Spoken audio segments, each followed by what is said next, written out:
Recording in progress. Axşamınız xeyir Nərmin xanım, əziz xanımlar, sizin də axşamınız xeyir olsun. Bugünkü mövzumuz xəyanətdən sonra verməli olduğunuz qərarlarla bağlı olan bir mövzudur. Nərmin xanım bunu daha detallı sizə izah edəcək.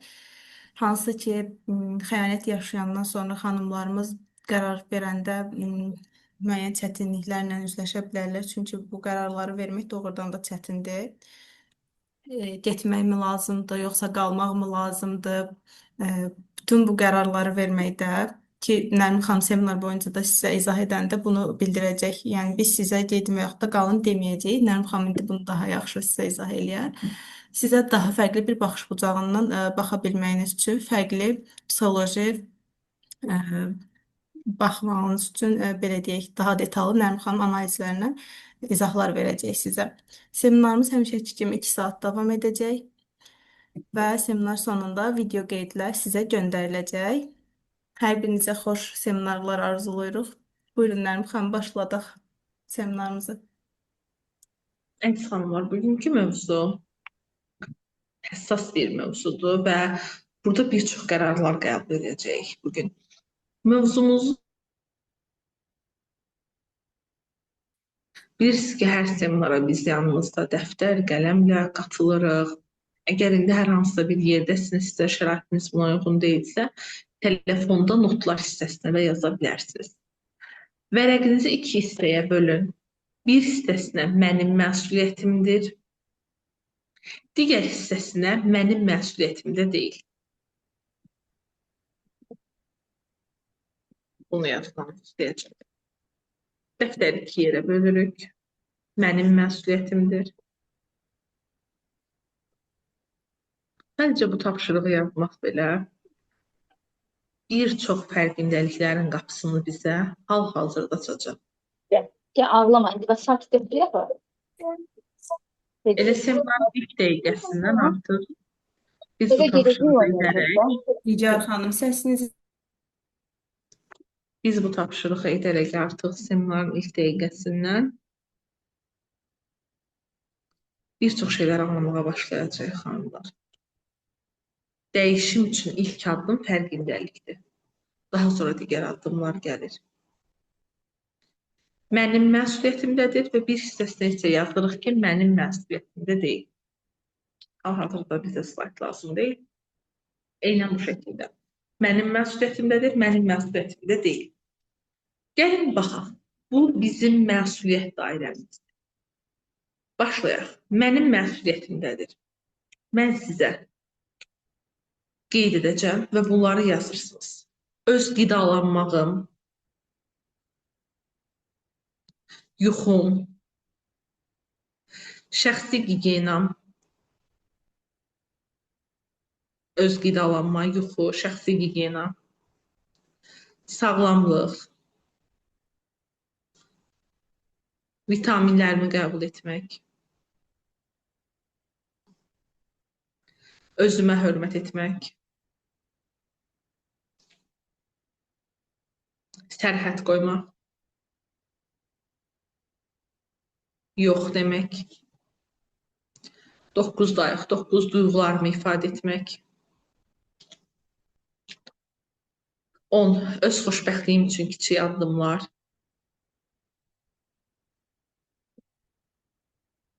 psixoloji inkişafım, 12 seminarlara qoşulmaq, 13 seansa gəlmək, 14 necə danışdığım, 15 hansı sözləri seçdiyim, 16 necə reaksiya verdiyim, 17 kiminlə ünsiyyət qurduğum, 18 öz dəyərimə uyğun yaşamaq, 19 özümü bağışlamaq, 20 özümü sevməyi öyrənmək. Bunlar bizim məsuliyyətimizdədir. 20. Eynilə belə burada qeyd etmişik. Bunlar bizim məsuliyyətimizdir. Gəlin indi keçək, nələr bizim məsuliyyətimizdə deyil, o hissəyə. Dəftərin aşağı hissəsində isə qeyd edirik. Nələr bizim məsuliyyətimizdə deyil. 1. Ərimin məni sevib sevməməsi. Bu seminarda bizim subay xanımlarımız da var. Subay xanımlar bunu kök ailə üzərindən yazacaq. Kök ailəmin məni sevib sevməməsi. Ərimin məni sevib sevməməsi. 2. Ərimin dəyişmək istəyib istəməməsi. Bunlar mənim məsuliyyətimdə deyil. 3. Onun xarakteri. 4. Onun seçimləri. 5. Onun xəyanət edib etməməsi.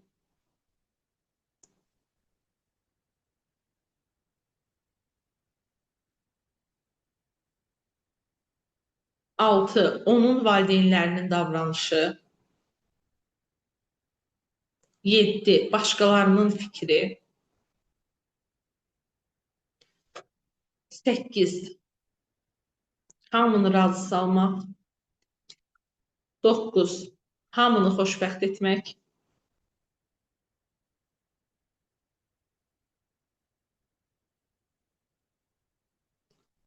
10.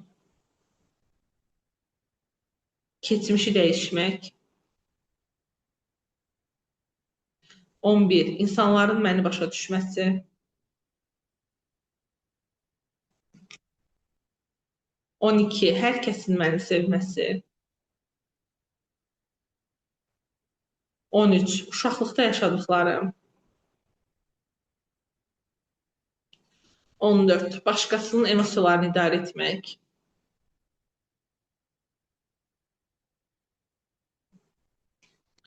15.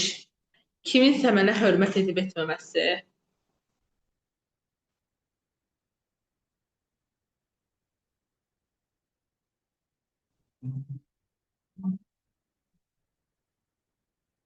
16.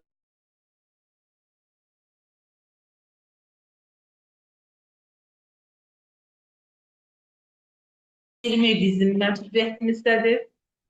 16 dənə bənd isə bizim məsuliyyətimizdə deyil.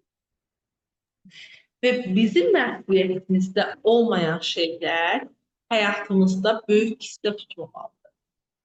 Bizim məsuliyyətimizdə olan hissəni isə başqalarına ötürməməliyik. Məsələn, tutalım ki, burada gəlin baxaq, mənim məsuliyyətimdə nə var? Özümü xoşbəxt etmək. Bunu niyə başqa birinə göndərməliyəm? Daha sonra 16-da səsim kəsildi. 16. Həyat yoldaşımı məsuliyyət götürməyim. Mənim məsuliyyətimdə nələr var bəs? Tutalım, vitaminlərimi vaxtında içmək. Mən nəyə görə həyat yoldaşımdan inciyim ki, sən bunu mənə xatırlatmadın? Və ya şəxsi gigiyenam məndədir, yəni mənim çinməyim, özümə baxmağım, bunlar məndədir. Mən buna görə partnyoruma niyə məsuliyyət yükləyim ki, sən mənim xətrimə dəydin, mən çinmədim və çirkli qaldım. Bunlar mənim məsuliyyətimdədir. Sərhədlər mənim məsuliyyətimdədir. Öz xoşbəxtliyim mənim məsuliyyətimdədir. Daha sonra psixoloji inkişafım mənim məsuliyyətimdədir. Özümə hörmətim, sağlamlığım, seminara qoşulmağım, hansı reaksiyanı verdiyim, kiminlə ünsiyyət qurduğum, öz dəyərlərimə uyğun yaşamaq, özümü bağışlamaq, özümü sevməyi öyrənmək. Bunlar mənim məsuliyyətimdədir. Qidalanmaq mənim məsuliyyətimdədir. Mən nəyə görə partnyoruma deyim ki, mən sənə görə 10 gündür yemək yemirəm və xəstəlik tapdım. Bunlar mənim məsuliyyətimdədir. Digər hissə bizim məsuliyyətimizdə deyil. Yəni, yoldaşımın məni sevib sevməməsi mənim məsuliyyətimdə deyil. Ora mənim müdaxiləm lazım deyil. Keçmişi dəyişdirmək mənim məsuliyyətimdə deyil. Nəyə görə bunun üzərində işləyirəm? Kiminsə mənə hörmət edib etməməsi mənim məsuliyyətimdə deyil. Yoldaşımın xəyanət edib etməməsi mənim məsuliyyətimdə deyil. Nəyə görə onu izləyirəm? Bunlar mənim məsuliyyətimdə deyil. Yoldaşımın seçimləri mənim məsuliyyətimdə deyil. Mən niyə o özümü böyük məsuliyyətli bir şəxs kimi görürəm ki, hər şeyi mən çiynimə almışam, mənə aid olmayan şeyləri. Baxın, əgər 16-dan biri sizə aiddirsə, bu hissədən bir məsuliyyət götürmüsünüzsə, deməli, buradan birini çıxmışsınız xanımlar. Misal tutam ki, Nərmin xanım, mən yoldaşımı izləyirəm və onun xəyanət edib etməməsi sanki mənim məsuliyyətimdədir. Mən izləsəm etməyəcək. Ona görə kişini nəzarətdə saxlayıram Nərmin xanım ki, mənə xəyanət etməyəcək. Tamam, burada bir şeyi əksildirsən. Ya sağlamlığını, ya yuxunu, ya vitaminlərini. Buradan nəsə əksilir. Yəni, bizim məsuliyyətimizdə olan 20 bənd, məsuliyyətimizdə olmayan 16 bənd. O 16 bənddən hansına doğru getsəniz, özünüzdən bir parça itirirsiniz. Buna görə biz çox fədakarlıqlar edəndə hər zaman hansı söz deyirik? Özümü itirdim. Baxın, əslində itirdiyimiz budur.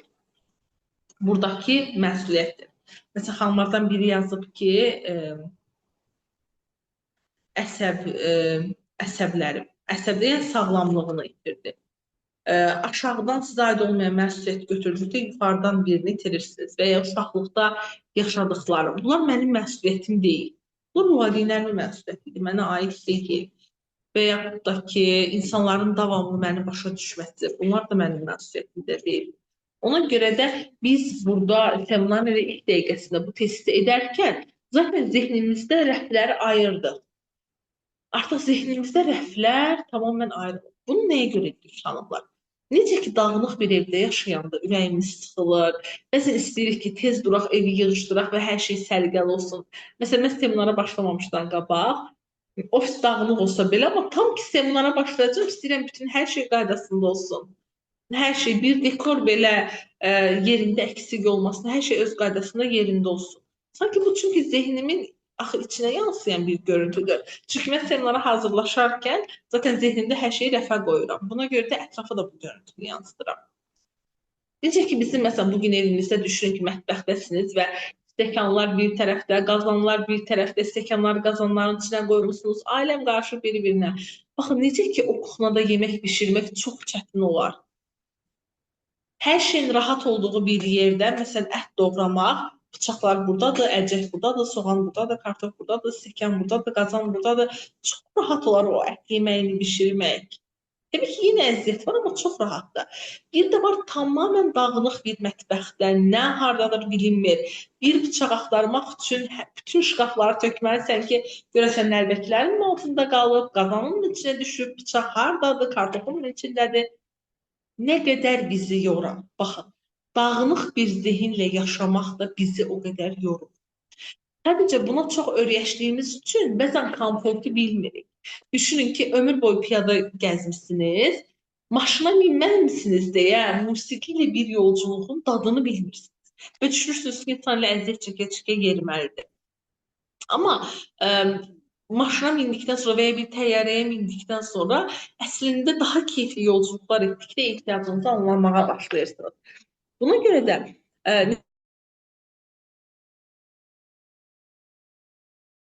ola bilmiriksə, daha çox yoruluruqsa, dağınıq bir zehinlə həyatı yaşamaq deyinilə belədir.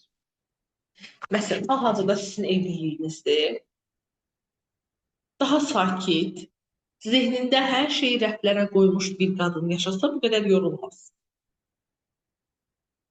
Ayrılar mı, ayrılmaz mı demirəm. Ayrıla bilər, ayrılmaya da bilər. Bu insanların seçimləri, səfətləridir. Amma bu qədər yorulmaz.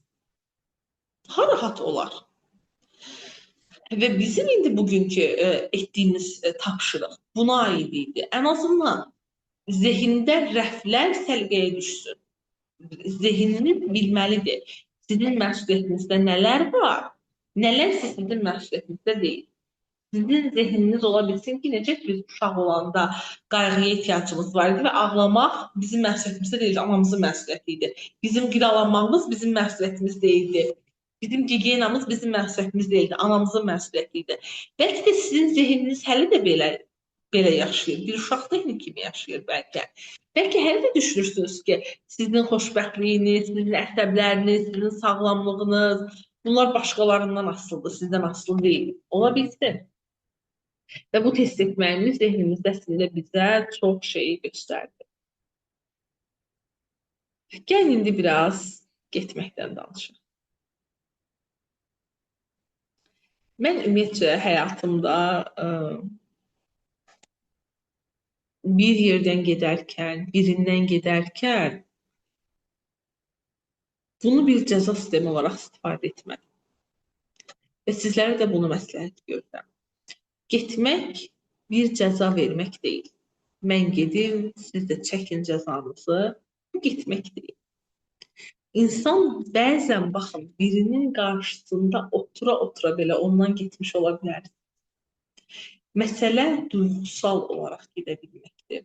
Emosional bağları qoparıb gedə bilməkdir.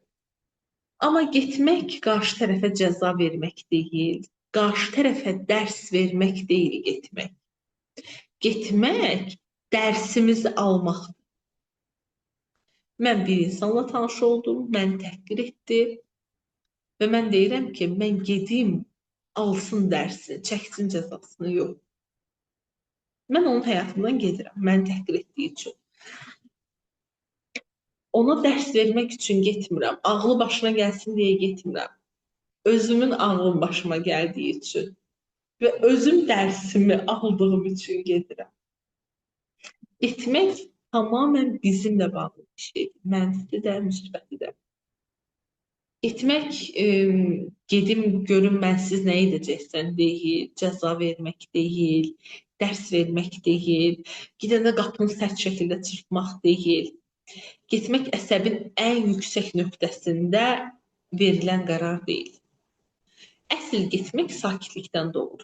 İnsan qarşı tərəfə dərs aldığı üçün yox. Artıq özü öz dərsini aldığı üçün gedir. O artıq anlayır ki, bu münasibətdə qalmaq ona zərər verir. Bu qərarı kimsə cəzalandırmaq üçün yox, özünə hörmət etdiyi üçün verir. Ona görə də həqiqi ayrılıq qarışıq olmur, intiqam olmur, nümayiş olmur, manipulyasiyalar olmur. Sakit bir şəkildə olur. Qapını çırpmırsan, sakitcə örtürsən. Çünki artıq qarşı tərəf dəyişmək yox, öz həyatını seçmək qərarı verirsən. Əgər xanımlar getmək istəyirsinizsə, gedin. Getmək istəmirsiniz, getməyin. Amma getmək istəyirəm də gedə bilmirəm roluna girməyin. Çox yorucudur. Bu sizi yora bilər, illərlə tükədə bilər, övladlarınızı tükədə bilər, partnyorunuzu tükədə bilər. Ona görə də ya gedin, ya qalın. Amma getmək istəyirdim, nələrəsə görə qaldım deyə heç nəyin üzərinə belə bir ağır məsuliyyət qoymağa haqqınız yoxdur. Çünki getmək də, qalmaq da sizin məsuliyyətinizdədir. Başqalarının deyil. Və mən qadınlarımıza hər zaman tövsiyə edirəm ki, siz güclü qadınlar olmalısınız və güclü qadınlar, inkişaf etmiş qadınlar, yetkin qadınlar qərarları özləri verirlər. Siz əgər qalırsınızsa, o zaman deyin ki, mən istədim deyə qalıram. Mən istəməsəm elə indi gedərəm, mən istəyirəm deyə qalıram. Amma siz özünüzü dəyərsizləşdirirsiniz. Siz deyirsiniz ki, mən qalmaq istəmirəm, uşaqlara görə qalıram. Yəni, mən dəyərsiz bir qadınam, özümə haqsızlıq edirəm. Xeyr, mən dəyərli bir qadınam. Hal-hazırda burada olmaq istədiyim üçün buradayam. İstəməyəndə də olmayacaq. Nə uşaqlarım, nə cəmiyyət, bir yolunu tapacağım mən. Bir yolunu tapacağım və çıxıb gedəcəm. Buna görə də əgər qalırsınızsa, dəyərli formada qalmalısınız xanımlar. Qurban obrazında, yazıq obrazında, boşanırdım, qoymadım, mən çıxıb gedirdim. Xeyr. Həqiqətən getmək istəsəz, gedərdim.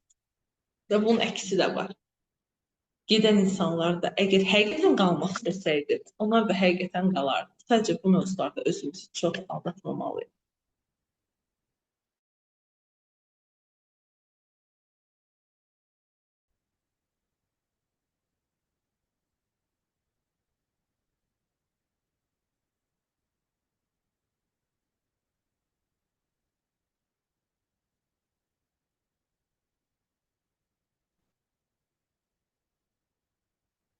Bugün seminarımızın 8-ci günüdür.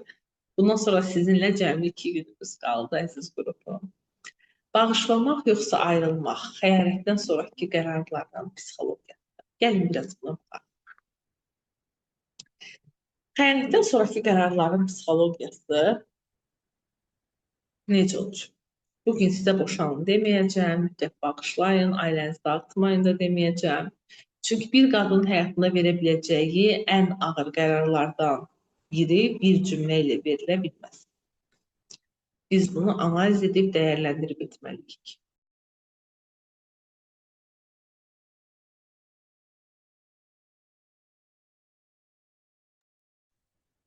Xəyanətdən sonra qadın çox vaxt iki yolun arasında qalır.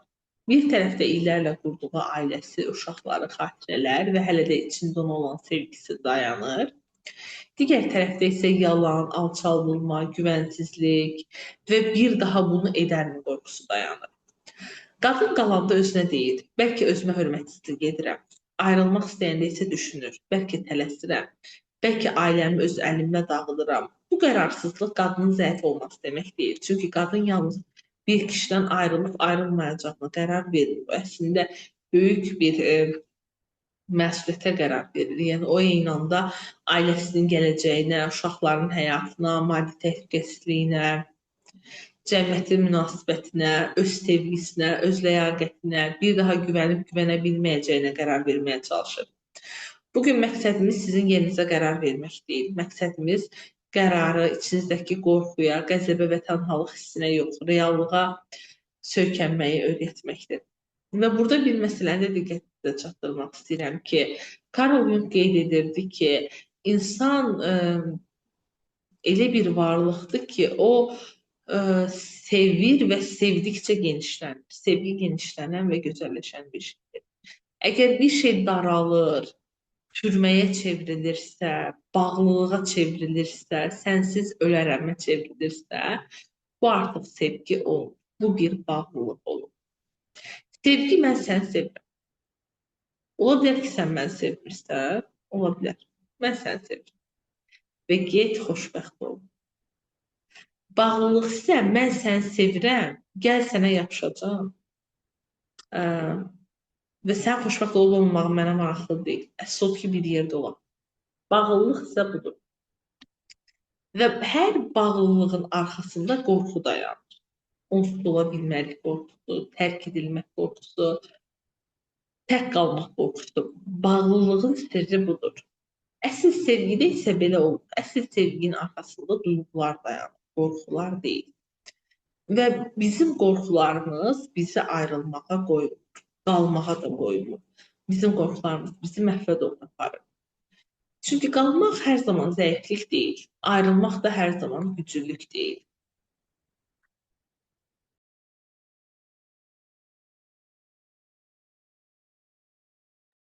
Bəzən qadın qorxduğu üçün qalır, bəzən isə sağalmağa səbir etmədiyi üçün ayrılır. Bəzən qalmaq böyük cəsarət tələb edir, bəzən ayrılmaq qadının özünü xilas etdiyi ən sağlam addımdır. Əsas məsələ nə etdiyimiz deyil, əsas məsələ həmin qərarı hansı hissəmizin verdiyidir. Bu qərarı ayrılmaq və ya qalmaq qərarını çatda mənə yazın xanımlar. Ayrılmaq və ya qalmaq qərarını yaralı hissəniz verir, qorxan hissəniz, intiqam almaq istəyən hissəniz, yoxsa öz dəyərini, öz sərhədini və reallığını bilən yetkin hissəniz. Bunu mənimlə bölüşün xanımlar. Ayrılmaq və qalmaq qərarını, hansı qərarı vermişsiniz və bunu hansı hissəniz verib? Getməyə qorxuram, aha, qorxu, məntiq hissi, aha.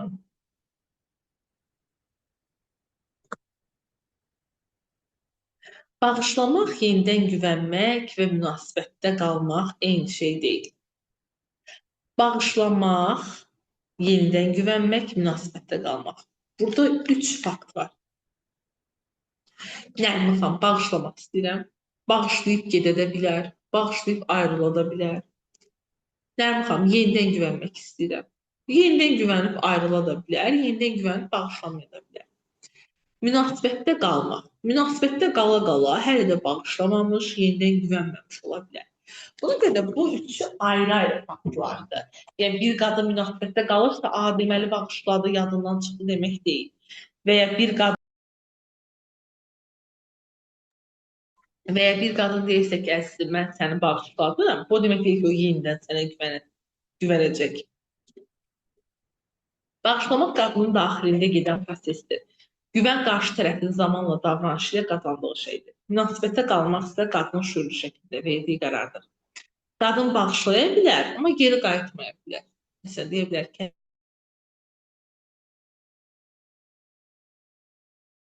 öldürəsi deyil ki, sən bağışlayıram.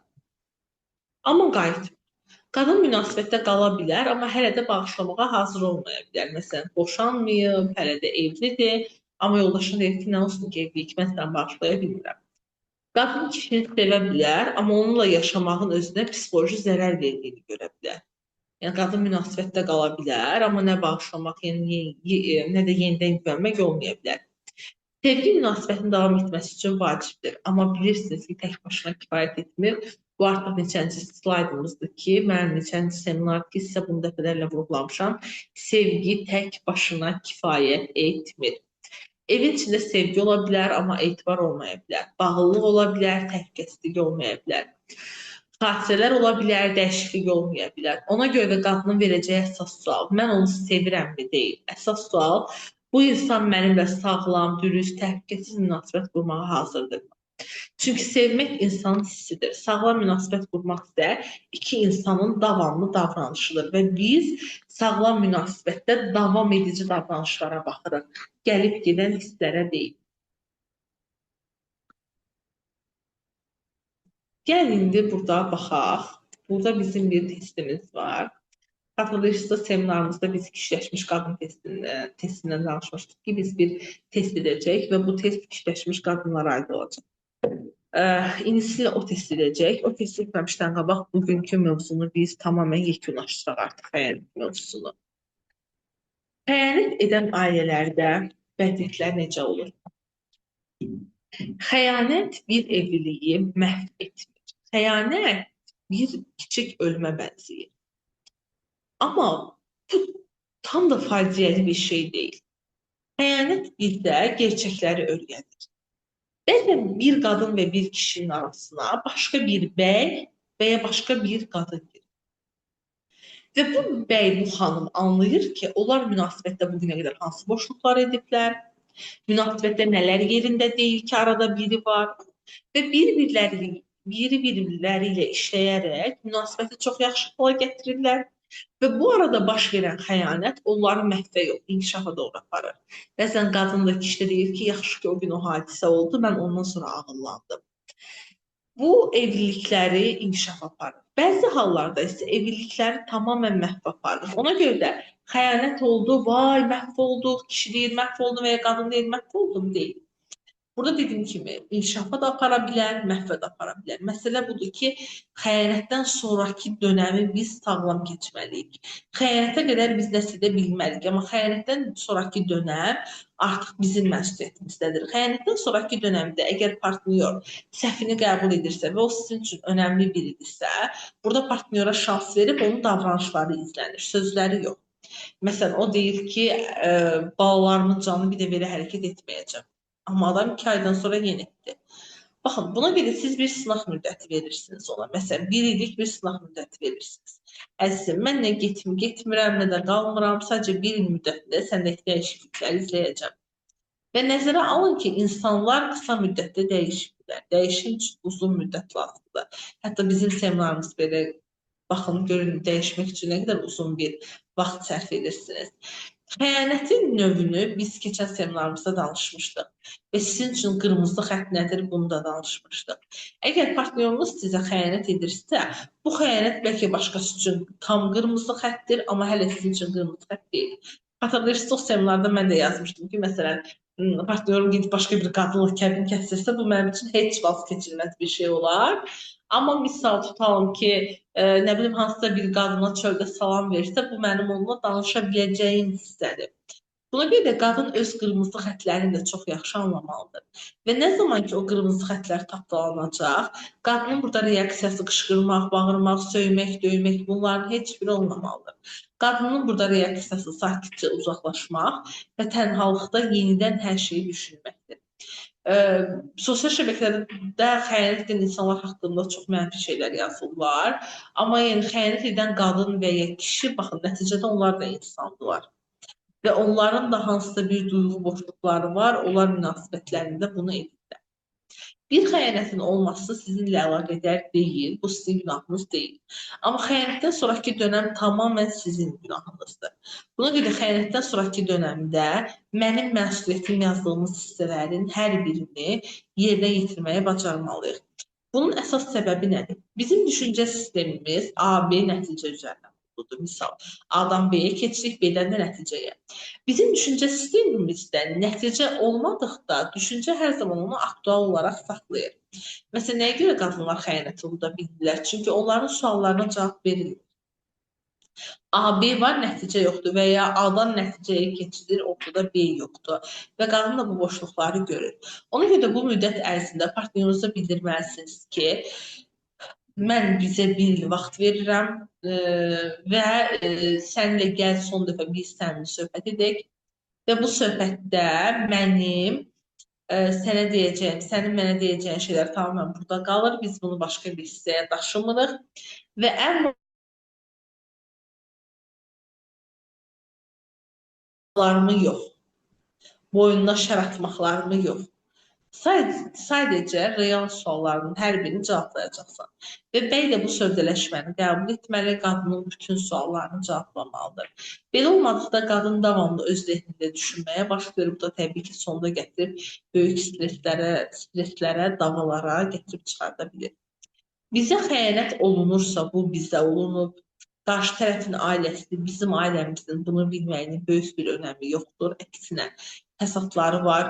Ola bilsin ki, biz bu insanı bağışladıq və qaldıq. Bu zaman onun ailəsi və öz ailəmizin içərisində özümüzə olan hörmətimiz tamamilə azalmış ola bilər.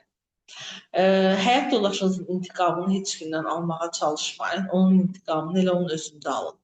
Məsələn, o başqa bir qadınla yazışdı, siz də gəlib uşaqları döyürsünüz, xeyr. Onun intiqamını onun özündə almaq lazımdır. Xəyanətdən sonraki dönəm ağlı bir dönəmdir.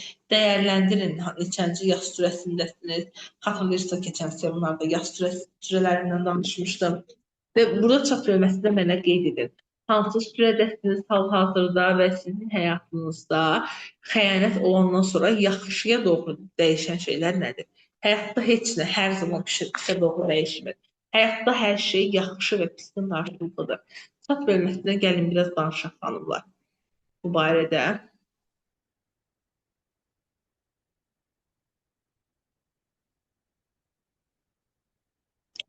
Səhvini qəbul etmirsə, xəyanət kimi görmürsə, baxın, ola bilər, yəni dediyim kimi, axı hər insanın algısı çox fərqlidir. Məsələn, mənim algımı gördünüz, mən yazdım ki, kəbin kəsdiribsə xəyanət edir deməkdir. Bəlkə başqa bir qadın üçün deyər ki, Nərmin xanım, kəbin yox, nigət kəsdirsə və ya nə bilim, başqa bir qadın deyər ki, Nərmin xanım, o qadına salam yazmağı belə xəyanətdir. Yəni, siz indi yoldaşınızın o hərəkətini xəyanət görürsünüz, o amma xəyanəti başqa şey bilir. Onun deməli algısında xəyanət tamamilə ayrı bir şeydir. Amma axı sizdə budur. Siz nəyə görə yoldaşınıza sübut etdirməyə çalışırsınız ki, sənin də xəyanət algın eynən mənimki kimi olsun. Onda bu tamamilə fərqlidir və bu çox normaldır. O dəyişməyə çalışan beynindən çıxmır, düşünürəm yeni də. Burada üstündən nə qədər vaxt keçdiyi önəmlidir. Elvira xanım, bu prosesdən nə qədər vaxt keçib?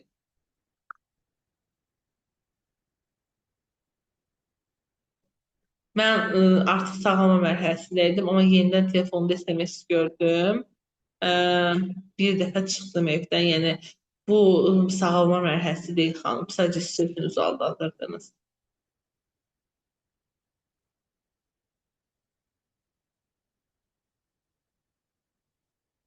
Bəli, mənim yoldaşıma deyir ki, sənə ailəmə hiss etdirmirdim ki, bu xəyanət deyil deməli. Bəli, ola bilər, baxın, biz buna görə insanları qınamırıq və insanları dəyişdirməyə çalışmırıq ki, yox, nə danışırsan, sənin xəyanət algında mənimki kimi olsun, yox. Yəni, sizin yoldaşınıza görə, əgər arvadına, evinə nəsə hiss etdirmirsənsə, etdiyin xəyanət deyil, ola bilər. Haqlıdır mı, haqsızdır mı demirəm, amma bu cür düşünmüş ola bilər. Xəyanətdən sonra fərqindəliklə tanış oldum. Yaxşı ki, oldu. Bəli, statistika bunu göstərir ki, xəyanət görən qadınlar tez bir zamanda özlərini daha fərqli toparlaya bilirlər. Onlar yenidən özlərinə baxırlar, yenidən özlərini ön sıraya qoymağa başlayırlar. Sanki xəyanət sərt bir şillədir. Qadını tutur və silkələyir ki, özünə gəl, sən kraliçasan. Əziz xanımlarımız, gəlin indi biz testlərimizə keçək. Bir dəqiqə slaydımızı verib hal-hazır.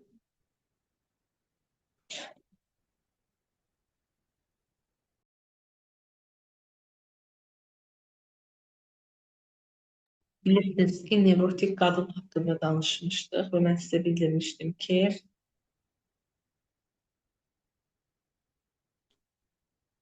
bununla bağlı bizim testimiz olacaq.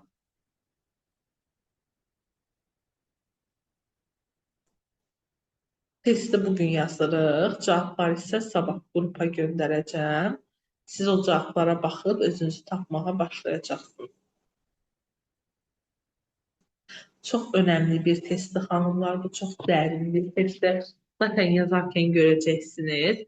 Testlərin bölmələri var. Testlər bölmə olaraq edilir.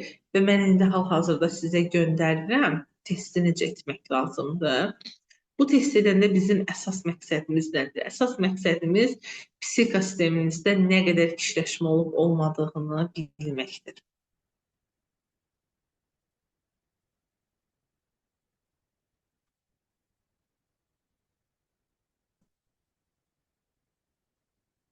Mən hal-hazırda chat bölməsinə sizə göndərdim. Daha doğrusu gətirin Nişanə xanıma deyək, o göndərsin. Nişanə xanım, mən sizə göndərdim. Zəhmət olsa bunu chatda bizimlə paylaşın. Qarşınızda qələm vərəq olsun. Ümumi 120 sual birləşdirmişəm burada. Və bu biraz bizim çox vaxtımızı alacaq. Ona görə də bu seminarın arxa hissəsinə salmışam bunu. Əgər hazırsınızsa biz başlayaq. Nişanə xanım, sizə göndərdiyimiz chat hissəsini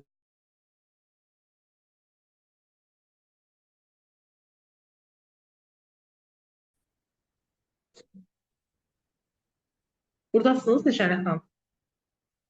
Bəli, göndərirəm də. Tamam. Günlər və biz kişiləşən qadınları izləyək. Azərbaycanda bilirsiniz ki, kişiləşməyə meyil qadınlarda daha çoxdur. Qadınlar nədənsə bunu çox normal qəbul edirlər. Mən sosial şəbəkələrdə görürəm, fotoşoplarda, restoranlarda, getdiyim otellərdə, istirahət mərkəzlərində davamlı olaraq görürəm və baxıram ki, nə qədər qadın psixikasında olan qadınlar azalmağa başlayırlar. Çox böyük bir fəlakətdir. Kişiləşmiş bir qadına, yəni deyirsən niyə kişiləşmirsən, başlayır qadın haqlarından danışmağa. Yəni bilmirəm, kişiləşmiş bir qadın qadın haqlarını necə müdafiə edə bilər və ya sosial şəbəkələrdə Talih Yüzbəyovun yəqin ki reklam çarxına baxdınız və orada o reklama mənfi rəy yazan qadınların və ümumiyyətlə çıxış edən qadınların əksər hissəsi kişiləşmiş qadınlar idi. Və onlar qadının tərəfini tuturlar, amma özlərini kişiləşdirirlər. Axı siz kişi olmaq istəmirsiniz və deyirsiniz ki, qadın olmaq çox dəyərlidir. Niyə onu da özünüzü kişiləşdirirsiniz? Bu qədər böyük bir dəyər, nəyə görə dəyərdən salırsınız? Haqlarını kişi kimi tələb edirlər, sözlərini kişi kimi deyirlər, ailə həyatlarında tamamən pozuntular var. Ailəyə baxanda bilinmir qadın kimdir, kişi kimdir. Hər şey o qədər çox qarışıb ki, xanımlar, bu test bizim üçün çox önəmlidir. Və Nişanə xanım bizimlə bölüşdü. Mən indi bunu sabitləyirəm və gəlin başlayaq. Suallara 1 heç vaxt, 2 nadir hallarda, 3, bəzən 4 tez-tez, 5 demək olar ki, həmişə şəklində cavablar verirsiniz. Hazırsınızsa başlayaq. 120 sualdır. Nəzərə alın ki, bu bizim vaxtımızı alacaq və bugün sadəcə enerjinizi buna həsr etməyinizi istəyirəm. Bütün işinizi, hər şeyinizi kənara qoyun və gəlin test edək.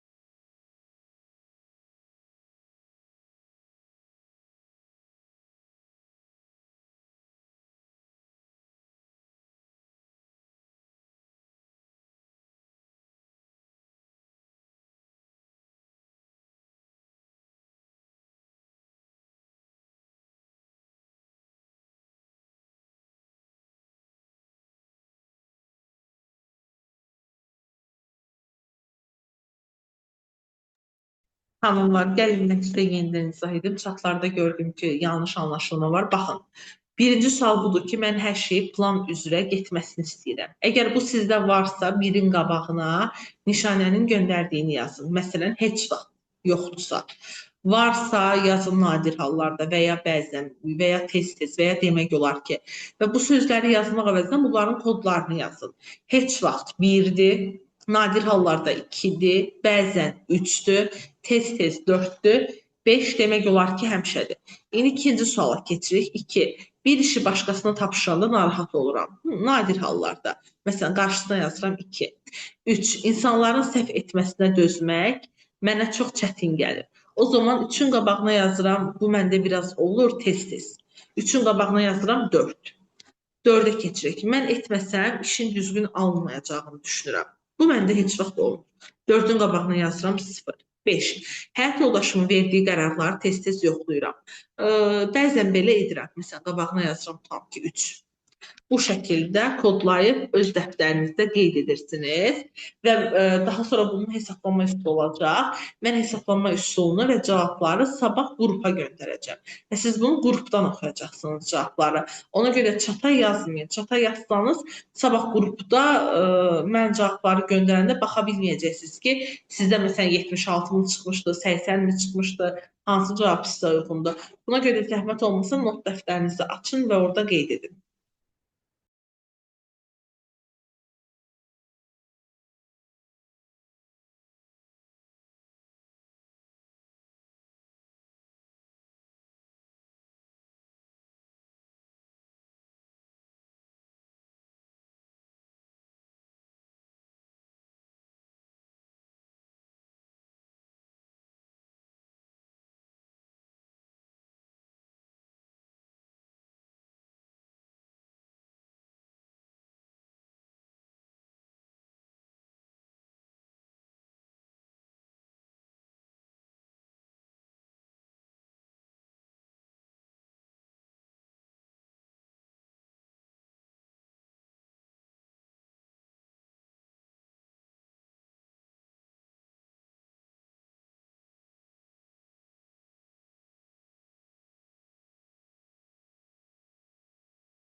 Xanımlar, testi yazarkən son dərəcə diqqətli olmanızı istəyirəm. Bu testlə heç vaxt heç yerdə qarşılaşa bilməyəcəksiniz və bu test sizin həyatınızda bir çox şeyləri dəyişə bilər. Hər zaman seminarlarımda bunu qeyd edirəm ki, qadın olmaq psixikadan başlayır və bu sizin psixosisteminizi bizə aydın şəkildə göstərməyə başlayacaq. Ona görə də testi çox diqqətli yazmanızı istəyirəm.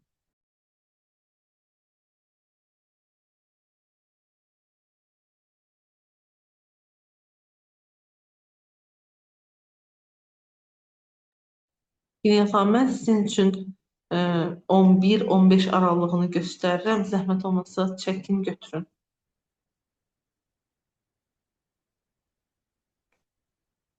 Kimlər görə bilməyibsə, zəhmət olmasa özləri üçün çəksinlər və götürsünlər. İndi isə keçirik qaldığımız yerə.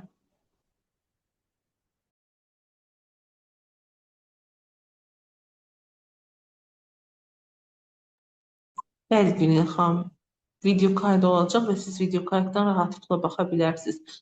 Bu testi mütləq qadınlar etsinlər və qrupdakı xanımların da hər birinə bildirəcəm. Çox önəmli testdir. Seminarımızın demək olar ki, əsas hissəsi bu testdir, xanımlar. Nevrotik qadın olmaq, kişiləşmiş qadın olmaq, bir kişini bezdirən qadın olmaq, öz-özündən yorulan qadın olmaq, dişil enerjisinin aşağı olması, hər biri bu testdə çıxacaq, hər biri. Mən bu testimə ümumi qan analizi testi deyirəm, hər şey çıxır bu testdə.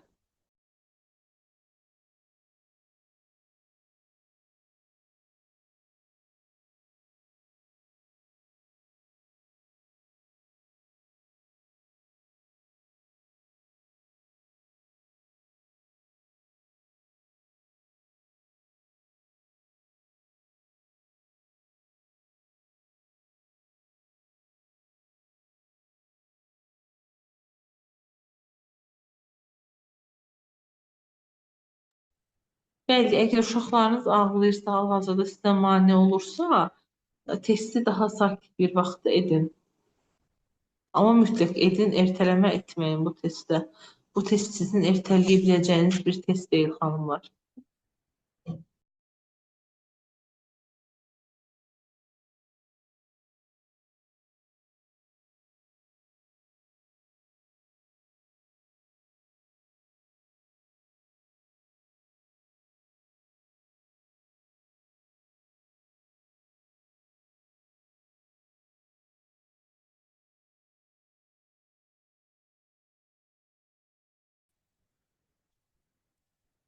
Ne yaparım ama sen?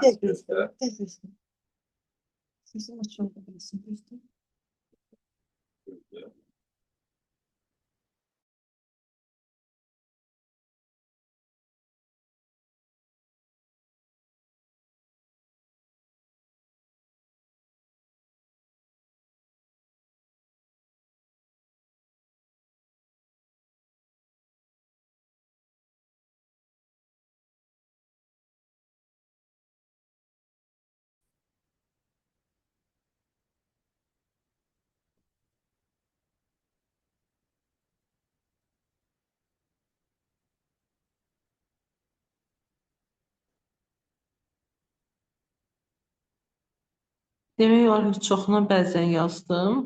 Tamam, yazın.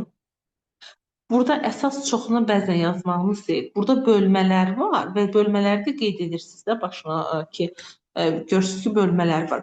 Və o bölmələrdə hansı hissə sizdə daha zəifdir, məsələn, davranış sərtliyi mi daha çoxdur və yaxud da ki, digər hissə mi daha çoxdur, onları görəcəyik. Əsas önəmli olan odur. Məsələn, baxın, bu güvən sistemidir.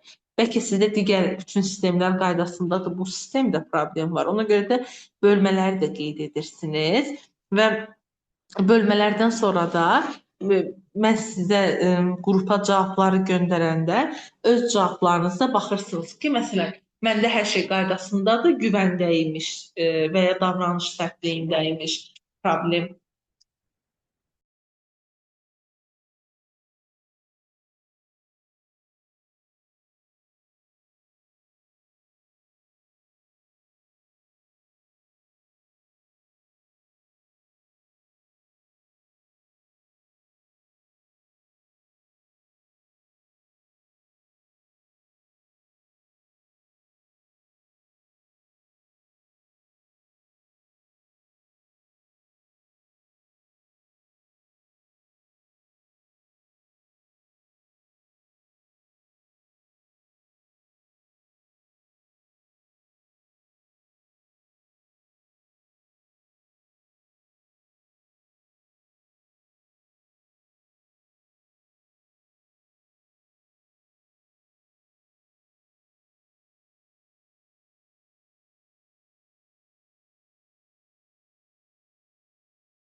Bu hissə çox dərindir və bunun dərin düşünməyinizi istəyəcəm.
Bura daha çox nevrotikliyə aid hissədir. Bəli, Əsmar xanım, video qeyd olacaq. Hal-hazırda biz çiftləşmiş qadınlarla bağlı bir test edirik. Test çox dərin bir testdir, xanımlar. Zaten suallardan görürsünüz. Burada elə suallar var ki, bu sizə aiddir, amma bunu heç vaxt özünüzə belə etiraf etməmisiniz. O qədər dərin hazırlanan bir testdir və heç bir yerdə heç vaxt belə bir testlə qarşılaşmayacaqsınız. Burada biz bunu ölçüb baxmalıyıq.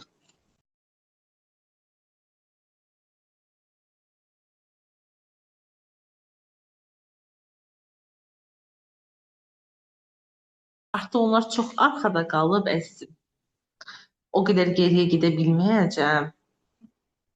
Testin qalan hissəsini yazın. Sadəcə o hissəsi üçün qayda baxarsınız. Hansı sualları yaza bilmədinizsə boş qoyun. Yalnız o sual üçün qayda baxın. Bir sualı yaza bilməyəndə digər suallardan da vazgeçməyin.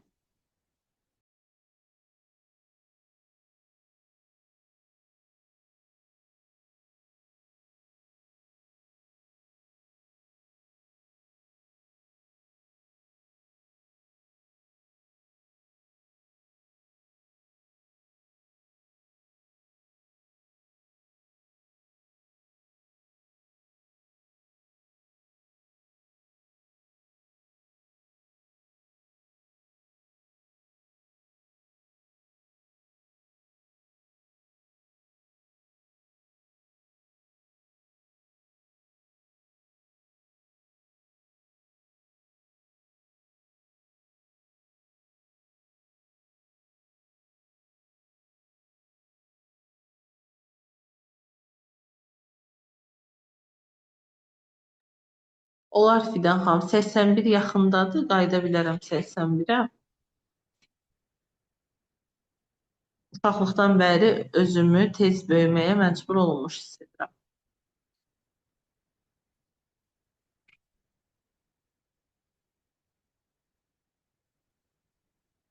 Uşaqlığımız o qədər önəmli hissədir ki, bizlər üçün.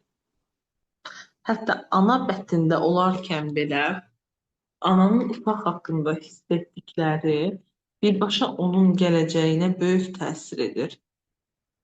Və bununla bağlı bir çox araşdırmalar aparılıb.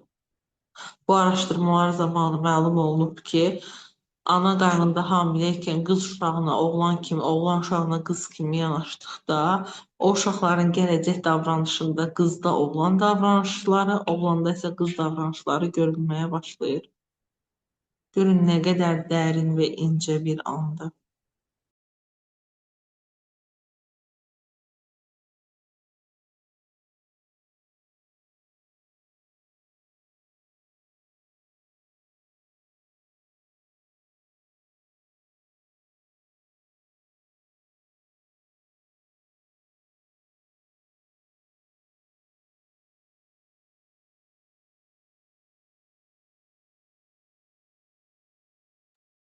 Bunları xeyr, mənə göndərmirsiniz. Bunları özünüzdə saxlayırsınız. Mən sabah qrupa faizi necə hesablamalısınız, cavabları necə hesablamalısınız, onu göndərəcəm. Siz də ona uyğun hesablayıb baxırsınız ki, sizdə tam olaraq nə var.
Burada xanımlardan biri qeyd edib ki, 101 və 105-i başa salın.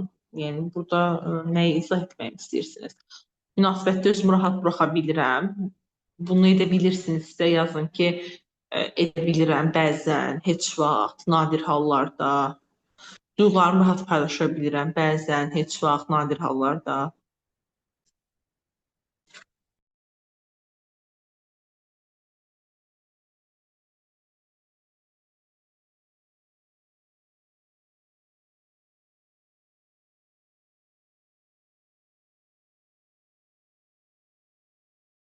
Hissələr var, hansı ki qeyd etdiyim kimi. Bəzən özümüzün belə etiraf etmədiyimiz, burada görəndə eynilə bu hiss mənim dərinliyimdə var dediyimiz hissələrdir. Çox dəyərli bir testdir bu.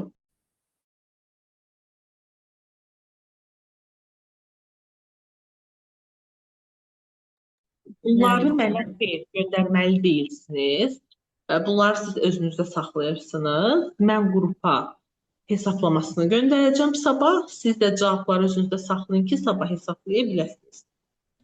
Bəli, Nişan xanım. Nərmin xanım, testimizi yekunlaşdıraq, fasilə saatımızdır, fasiləyə ayrılaq. Nişan xanım, zaten seminarımız bitəcək bizdən sonra. Aha, tamam. Bugün fasilə vermədən davam edək testimizə. Bəli, sevgi münasibəti olmayan da yaza bilər. Çünki kişiləşmə qadının kişiləşməsi. Zaten əvvəldən gəlir. Bəzən qadınlar mənə deyirlər ki, ay Nərmin xanım, ərim məni kişiləşdirdi.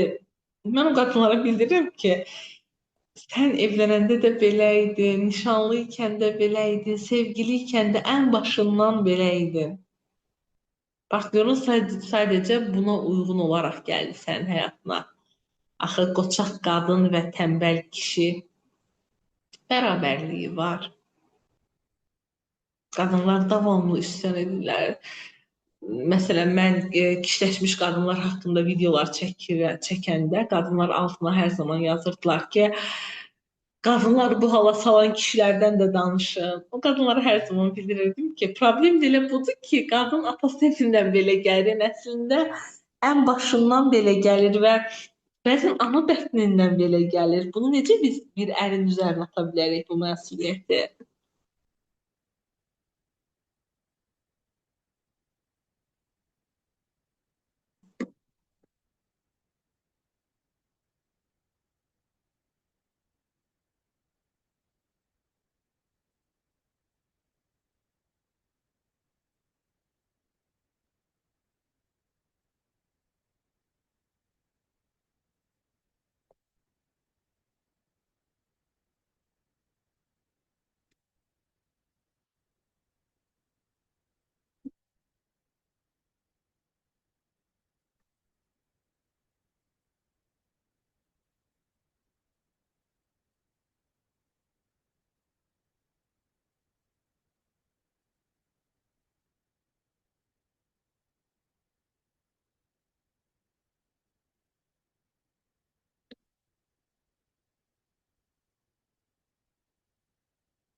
Xanımlardan biri yazır ki, tənbəl kişi nə anlamda münasibətdən tənbəl? Bəli, kişiləşmiş qadınlar bir kişinin əvəzinə hər şey edə biləcək qadınlardır. Və bu zaman oradakı kişi tənbəlləşməyə başlayır və öz enerjisini başqa yerdə daha çox üzrə çıxardır. Heç təsadüf deyil ki, mən terapiyamda rastlaşıram, xanımlar deyirlər ki, Nərmin xanım, yoldaşım evdə heç nə etmir, gedir, amma bacısı gildə hər şeyi edir. Burada bu kimi bir çox nümunələr olur. Sadəcə bura duyğusal yetkinlik aid deyil. Bilirsiniz ki, bir qadının emosional zəkasının, duyğusal zəkasının, duyğusal həssaslığı yüksək olmağı, bir kişidə bunun aşağı olmağı bir evliliyi həqiqətən bəzən cəhənnəmə çevirə bilir. Səbəb ondan ibarətdir ki, qadın hər şeyi tez anlayır, duyğusaldır, hər şeyin fərqinə tez varır. Kişi isə davamlı nə olub, nə var burada, niyə belə oldu ki, davam olaraq sanki bir xəyal dünyasındadır və onun heç nə xəbəri yoxdur, bu halda yaşayır. Ona görə də mən hər zaman bildirirəm ki, emosional zəkası, duyğusal zəkası yüksək qadınla duyğusal zəkası aşağı bir bəyin evliliyi bir cəhənnəm kimidir. Bu bizim suallarımız. Suallarımız bura qədərdir, əziz xanımlar, testimiz. Son testləri də bitirin.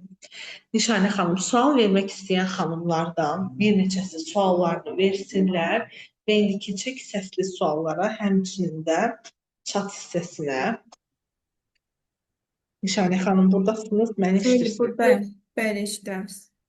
Tamam. Xanımlar, testimizi bitirirəm. Öz görüntümü açıram sizlər üçün. Nişan xanım, necəsiniz? Bugün sizi görməmişəm. Çox sağ olun, Nərmin xanım. Siz necəsiniz? Yaxşıyam, mən də təşəkkür edirəm.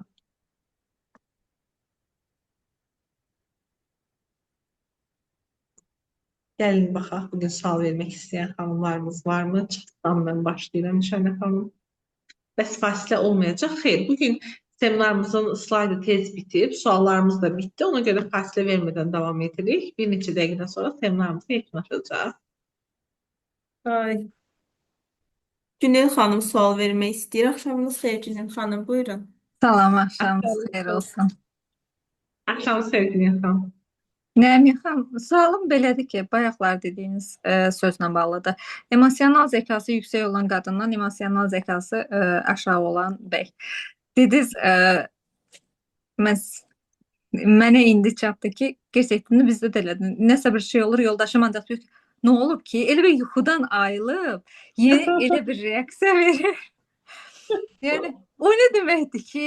Niyə elə oldu ki? Elə bir şey var ki, yəni mən özümü elə hiss edirəm ki, elə bil ki, yəni mən uzayda yaşayıram əslinə qalsa. Çox anormal bir hiss verir o mənə. İndi fərqinə varmışam. Siz deyərdiniz. Yəni demək istəyirsiniz ya necə? Yəni buna bir çözüm varmı, yoxsa mən özümü belə deyim də geri zekalılığa mı vurmalıyam? Bu, baxın, duyğusal zəka uşaqlıqdan formalaşır. Bir uşağın uşaq tərbiyəsi dövründən. Hətta baxın, məsələn, artıq müasir analar nə edirlər uşağın duyğusal zəkası inkişaf etsin deyə? 3-4 aylığından sonra artıq bir çox oyunlara başlayırlar, YouTube-a açırlar, baxırlar ki, necə oyunlar var, o oyunları öyrədirlər, daha aktiv bir uşaq halına gəlir. Yəni, biz o bəyin getməliyik ta uşaqlığına, oradan bura gəlməliyik.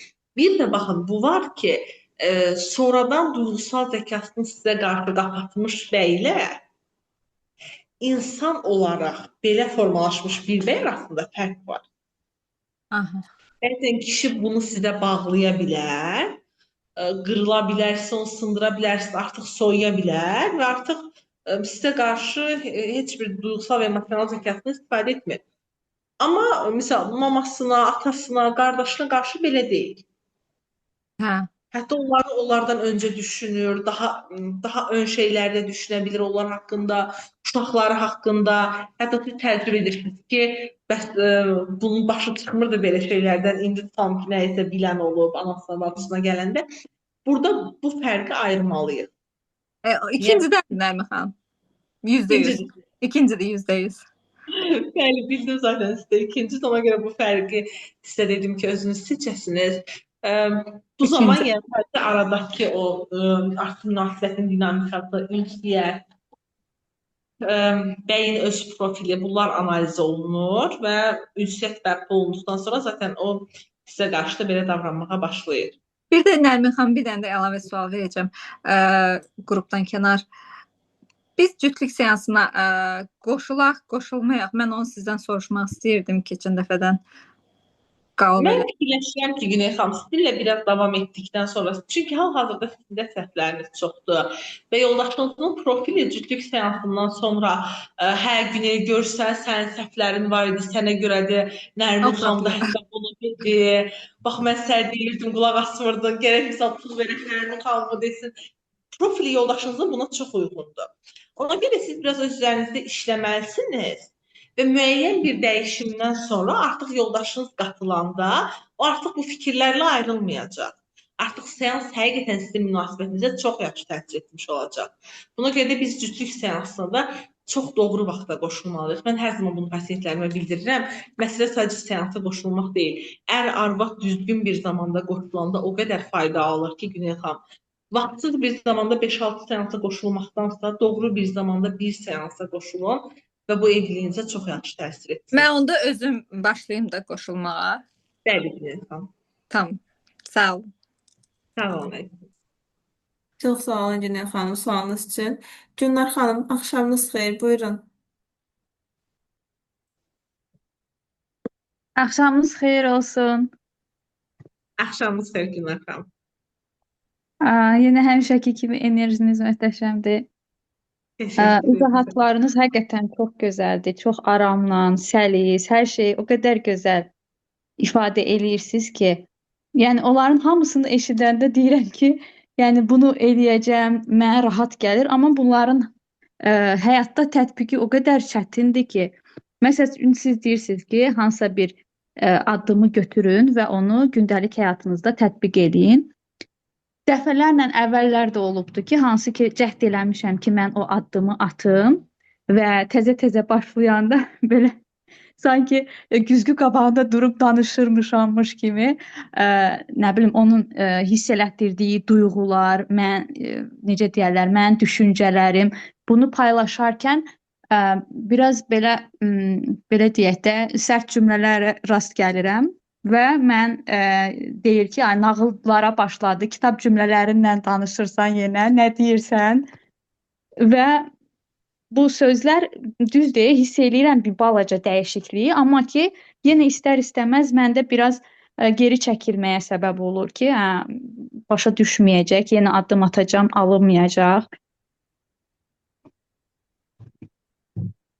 Gülnar xanım, bu hələ ki dəyişimin ən alt pilləsidir. Və pillə-pillə yüksəldikcə bu nə sizə belə hiss verəcək, nə də həyat yoldaşınıza.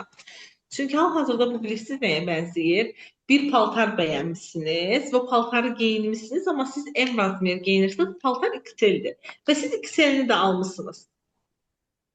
Hələ o tam olaraq sizin bədəninizə oturmayıb. Baxın, sizin yoldaşınız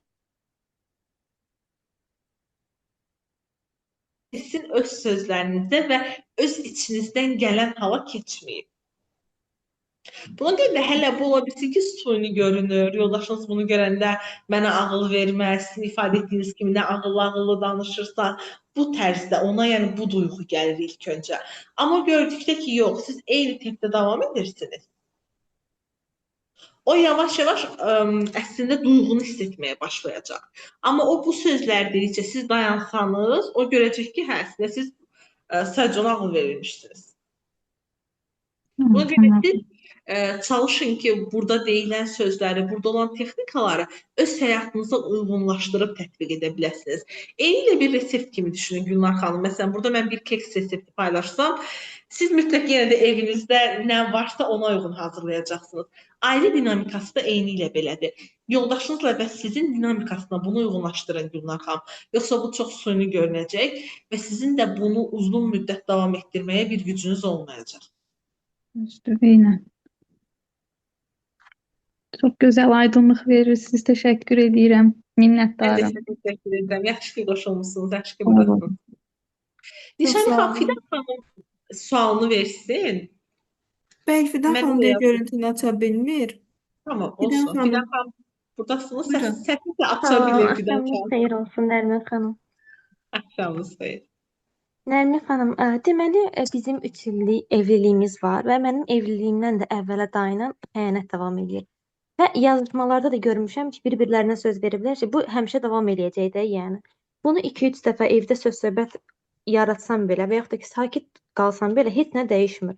Amma bizdə də tək problem budur deyə ayrılmağa da necə deyim, tək bu səbəbdən heç kimə özümü inandıra bilmirəm də ki, yəni buna görə adam ayrılmaz ya, zamanla düzələcək deyilir. Mən buna yoldaşıma necə reaksiya verməliyəm ki, hər şey qaydasına düşsün və yaxud da ki, düşə bilərmi?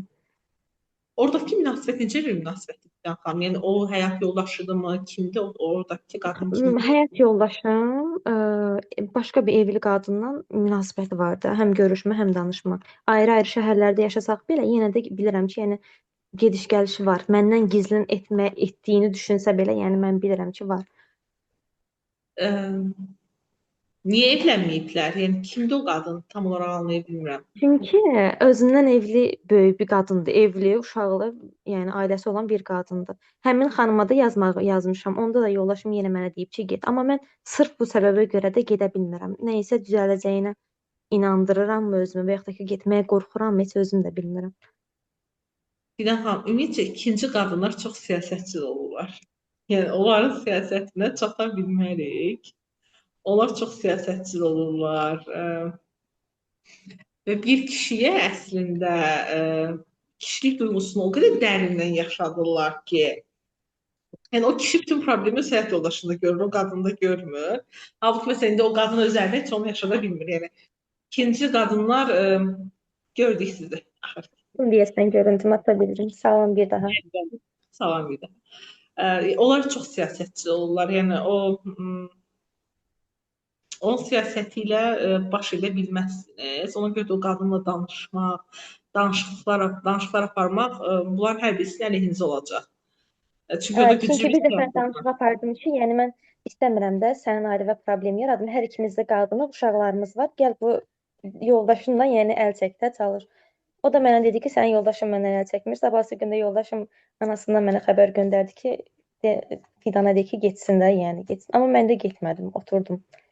Və bizdə tək problem budur. Yemək, içmək, almaq, geyindirmək, bəzən də gəzmək, amma vaxt ayırmaq yoxdur da. Sadəcə bir iş kimi gətirəcək, yemək verəcək və yaxud da ki, uşağa baxacaq. Yəni vəzifə kimi. O ikinci dünya kimi həmin dünyada yaşayır. Mən də onu o dünyadan ayırıb ailə həyatımıza qaytarmaq istəyirəm, alındıra bilmirəm. O bunu istəmədikcə bu mümkün deyil axı Fidan xanım. O zaten və o dünya onun üçün o dünyanın da zaten özü qurub. Kimsə onu o dünyaya məcbur aparmayıb. Yəni hal-hazırda o dünyanı istəyir və oradakı qadın çox siyasətçi bir qadındır. Ə, Ya sizin o qadından çox güclü bir siyasətiniz olmalıdır ki, hal-hazırda sizdə bunu görmürəm. Sizdə hal-hazırda ailəm dağılmasın. Bu var. Evet. Ya sizdə o qadından çox güclü bir siyasət olmalıdır. Yəni siyasət Bilmirəm, dediyiniz sadəcə nədir? Yəni nə məsələn, etmək lazımdır? Necə davranmaq baxın, bunu lazımdır? münasibətin dinamikasını bilmədən bunu təbii ki deyə bilmərəm. Sadəcə yəni burada böyük bir müdriklük və strategiya lazımdır, siyasət lazımdır. Addımlar burada boş atılmamalıdır. Dolu-dolu bir addımlar, öncədən düşünülmüş çox dolu addımlar atılmalıdır. Yəni tam olaraq siyasət qurulmalıdır. Amma yox, məsələn, ikinci variant da var ki, bu evlilik sizin üçün bu dünyada sizə xoş ola bilər. Yəni burada hansısa bir ehtiyaclarınız ödənə bilər, hal-hazırda ayrılmaq uyğun olmaya bilər. Bəlkə siz 2 ildən sonra ayrılmaq daha uyğun olacaq sizə, hal-hazırda uyğun deyil. Buna O görə Fidan xanım, potensialda boşanmaq deyiləm də, yəni həmişə, hal-hazırda. bəli, boşanmaq həmişə hal-hazır üçün uyğun deyil. Bəlkə sizin boşanma qərarınız var, dediyim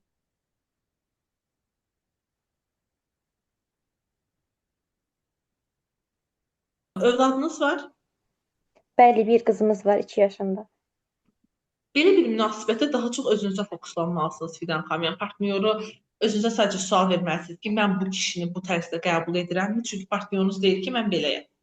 Fidana denən getsin. Bilirsiniz, Belə bəzən bir elə olur ki, halda onu elə qəbul etməlisiniz. həyatıma normal yaşamağa çalışıram. Yəni deyirəm ki, fikir verməyəcəm də, mən də sadəcə aldıracam. Belə yəni çöldən gələn bir mən də vəzifə kimi görəcəm də işimi. Yəni paltarlarını ütüləyəcəm, yemək verəcəm və yaxud da ki, o da gətirib yedizdirəcək, belə davam eləyəcək. Mən reaksiya verməsəm belə üzdə, bədənim reaksiya verir. Qalıram belə yəni Ya o çıxılmaz insan vəziyyətdə. axı sizin üçün önəmli bir insandır. O gedib duyğularını başqa yerdə təmin edir, axı siz təmin edə bilmirsiniz. Ona görə sizdə boşluq qalır. O sizi tam ki maddi cəhətdən təmin edir, amma sizi eşitmir, dinləmir, qayğı göstərmir, romantika göstərmir, sevgi göstərmir. Bu hissdə boş qalır. Siz onu məsələn təmin edirsiniz, tam ona xidmət göstərirsiniz, paltarlarını yuyursunuz, yemək bişirirsiniz. Onun da eşidilmək, dinlənilmək, romantika hissəsi də orada başqa bir qadın tamamlayır. Yəni əslində yoldaşınız günün sonu tamamlanmış olur. 2 qadın tərəfindən. Amma siz bir bəy tərəfindən tam olaraq tamamlana bilmirsiniz. Buna görə yəni ara sıra bu duyğusal boşluqlara düşəcəksiniz. Buna görə də burada öncədən məntiqli bir qərar vermək lazımdır ki, dediyim kimi, ya mən boşanacağam misal 2 il sonra və yaxud da ki, bu bəyi olduğu kimi qəbul edirəm. Bilirsiniz ki, olduğu kimi qəbul edəndə şikayət etməyə haqqınız yoxdur. Və üçüncü bir yol daha güclü bir siyasət qurulmalıdır, bu qədər. O siyasəti qurmaq üçün sizinlə yəni özəl seansda olmalıyam da elə. Özümü falçılar kimi hiss etdim ki, onu sənə qaytaracağam. Burada Fidan xanım münasibətin dinamikasına sadəcə baxılır. Özəl seansda münasibətin dinamikasına baxılır və bəlkə orada hansısa bir boşluq var, o boşluğu gördüyümüz anda siyasət qurmağa başlayırıq. Amma bəzən heç o boşluq olmur. O zaman artıq mən qadının özü ilə işləyirəm, onu daha çox gücləndirməyə başlayıram, emosional olaraq yoldaşımdan ayırıram. Artıq orada tam olaraq qadının özü ilə işləyirəm. Tamam mı? Oldu Nərmin Çox xanım, çox sağ olun. Çox sağ olun Fidan xanım sualınız üçün. Fəzlə xanım, axşamınız xeyir. Buyurun, sualınızı verə bilərsiniz. Salam, axşamınız xeyir Nərmin xanım. Axşamınız xeyir. Nərmin xanım, biz 8 ildir evliyik. Evliyimizin ilk 4 ilin mən qaynana ilə yaşamışam rayonda. Son 4 ilində biz Bakıya köçmüşük. Mən işimlə əlaqədar. 4 ilində biz yəni komanda yarada bilməmişik. Siz deyirsiniz, ailə komandası yaratmaq lazım idi və səhhətlərimi də qoymamışam. 4 il orada yəni hakimiyyət qaynanamın əlində olub deyə bizim evdə problemlər çox olub. Və indi biz Bakıya köçmüşük. 4 ildir yoldaşım məndən soyuyub.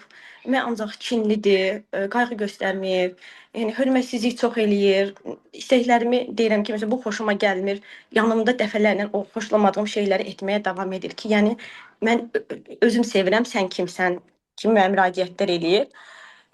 Və son bir ildə işlədir ki, mən uşağa görə səndən evli qalmışam, bizim evliliyimiz ölüb və sən də bunu qəbul elə, belə yaşayaq ki, yəni evin içində yaşayaq, bir-birimizin həm cinsi münasibətini ödəyək, həm necə deyim sizə, uşaq üçün yaşayaq da belə və mən də belə yaşamağı qəbullana bilmirəm. Mən çünki həyat yoldaşı və ailə istəyirəm.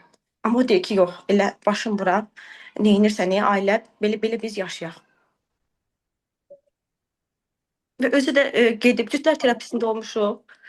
Sonra necə deyim sizə, özü keçən psixoloji seanslar alıb və o deyir ki, sən emosional zəkan aşağıdır. Amma halbuki mən empatini yoldaşımda görmürəm və mənə deyir, sən emosional zəkan çox aşağıdır. Özüm də müəlliməm, biologiya müəlliməsiyəm, kurikulumdan Qolmanın emosional zəkasını da oxumuşam. Yəni hər şeyin fərqindəyəm. Bu insan deyir, sən IQ-ün çox aşağıdır.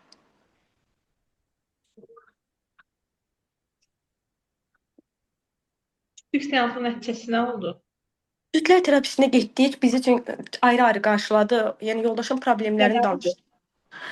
Orada bizə dedi ki, mən sizi boşanmağa göndərə bilmirəm. Çünki burada zorakılıq yoxdur, burada xəyanət yoxdur. Burada yəni qadın çox qayğısız qalıb, kişi də başa düşülmürmü? Yəni orada diaqnoz dedi psixoloqa. Psixoloq dedi ki, yoldaşınızın diaqnozu var. Mən heç o diaqnozdan xəbərdar deyiləm. Dəfələr dedim ki, sənin nə diaqnozun var? Onu belə məndən gizlədir. Yəni mən sadəcə onu psixoloqa deyib çıxmışdı. Psixoloq ayrı-ayrı bizlə danışdı. Daha çox yoldaşımla danışdı. Münasibətdə nə gördü Fəzilə xanım? Nəticə nə oldu? Nəticə bizə test verdi ki, siz ana uşaqlarısınızmı ya yox, belə bir test verdi bizə. Nəticə nə oldu bəs? Nəticə Fəzilə xanım nəticəyə gəldi. Nəticə getmədik. İkinci terapiyaya getmədik. Ha, getmədik. Bəli, getmədik. Və daha çox da yoldaşım qərar verəndə valideyninə deyir ki, məsələn, ad günü özünə təşkil edəcəksə, deyir, anamla məsləhətləşim. Yəni artıq dediyim kimi də məni mərkəzində mən yoxam. Bəlkə 3-cü, 4-cü yerdəyəm. Dəyərsizləşdirir. Bəli, çox dəyərsizləşdirir. Oradakı biraz o düzəlmişdi. İş yoldaşı ilə danışığını xoşum gəlmədi. Orada səsimi qaldırdım və ondan sonra o məni daha da divar çəkdi. Yəni qadınla iş yoldaşı ilə danışırdı. Yanımda danışırdı ki, iş yoldaşımdır, başa düş iş yoldaşımdır. Ona göstərdiyi empati, ona verdiyi ilgi, onu dinləməsi məni qıcıqlandırırdı. Və son olaraq valideynlərimə bildirdim ki, mən artıq 4 ildir iş yoldaşı ilə münasibətin yanımda danışır, bitirmir və atam da dedi ki, çox hörmətsizlik eləyirsən, yığışdır və ondan sonra tamamilə dedi ki, məni beynində öldürdü. Amma yaxşılaşmağa başlamışdı, ta ki o iş yoldaşım yanımda danışana qədər. Evə məni hər gəndə sevgi ilə qarşılayırdı. Yəni mən onu neçə illərdir görmürdüm. Ümumiyyətcə kişilərin soyması ilə qadınların soyması eyni deyil Fəzilə xanım. Qadınlar soymağı daha tez bərk edə bilirlər, hər nə olursa olsun. Amma kişilər belə deyil. Onlar soymağı çox gec bərk edirlər. Sizin yoldaşınız da çox gec bərk edəcək. Bəli. Amma məsələ var ki, baxın, tutalım, keçmişdə 10 dənə hadisə yaşanıb və yoldaşınız indi bu 10 dənə hadisəni həzm edir. Birini, amma çox uzun bir müddətdə. Birini, ikisini, üçünü və burada siz yenə də dayanmırsınız, yenə də hadisələr edirsiniz. Görün, keçmişin bazası nə qədər də olur? O 10 dənə hadisəni həzm edəcəkkən indi oldu 20. Yəni siz ona həzm etməyə zaman vermirsiniz. Biraz zaman lazımdır. Zamanla düzələcək Fəzilə xanım. Yəni çox yaxşı bir evliliyiniz ola bilər. Çox sağ olun Nərmin xanım, təşəkkür edirəm. Amma dediyim kimi siz çox artırırsınız Fəzilə xanım. Dayanmadan artırırsınız hadisələri. Onun sizdə, o sizi bağışlamağa çalışdıqca siz artırırsınız. Amma o mənim xoşuma gəlməyən şeyləri davam edir. Burada dediyim kimi Fəzilə xanım, haqsızsınız demirəm. Bəlkə orada haqlısınız, həmin reaksiyanı verməliydiniz. Yəni haqlı ola bilərsiniz. Amma yəni burada sualınıza cavab verirəm ki, siz artırırsınız. Və ona icazə vermirsiniz ki, o həzm etsin, bitirsin. Məsələn, qab yumaq kimi. Düşünün ki, qab yuyursunuz, biri yenə gətirir, yenə gətirir, yenə gətirir. Siz artıq deyirsiniz ki, yuymayacam. Onsuz da yuyuram, çirklənir, ondan sonra yumuyum. Qalsın, yəni yoldaşınız hal-hazırda sizə qarşı bu duyğuya keçir. O demək deyil ki, onun bütün ailədən bağlar qopub. Xeyr, artıq o sizinlə yaşamaq istəmir deyil. Bu cür rəftarlarınızla yaşamaq istəmir. Çünki o sizə deyir ki, biz seks edək, tutalım ki, eyni evin içində tələbatlarımızı ödəyək. Çünki fəziləninin özü ilə yaşamaq istəyir, amma onun davranışları ilə yaşamaq istəmir. Siz də ona o davranışları göstərməyəsiniz deyə o bu hərəkət edir. Çünki o belə davranmasa siz bu davranışınızdan əl çəkmirsiniz. Onun da bir növ sizi dəyişdirmək üçün yolu bu olur. Çox sağ olun Nərmin xanım. Təşəkkür edirəm. Mən də- Dünəndən bəri üzümü bilmirdim ki, nə edim, nə qərar verim. Yəni çox pis idim. O ki, eşitdim ki, deyir, yəni belə yaşayaq, başım buraq, belə davam edək, yaşayaq da, yəni hər şey deyir, rahatlıqla yaşayırsan. Onun sizə şəxsiyyətinizlə problemi yoxdur ki, Təzdə xanım, sizin davranışlarınızı bir kişi olaraq qəbul edə bilmir. Həzm edə bilmir sizin davranışlarınızı. Dedim ki, bəlkə də siz haqlısınız bu davranışlarda, amma o qəbul edə bilmir. Belə. Çox sağ olun Nərmin xanım. Təşəkkürlər. Sağ olun. Mən də təşəkkür Çox edirəm. sağ olun Fəzilə xanım sualınız üçün. Sağ olun. Elvira xanım, axşamınız xeyir. Buyurun, sualınızı verə bilərsiniz.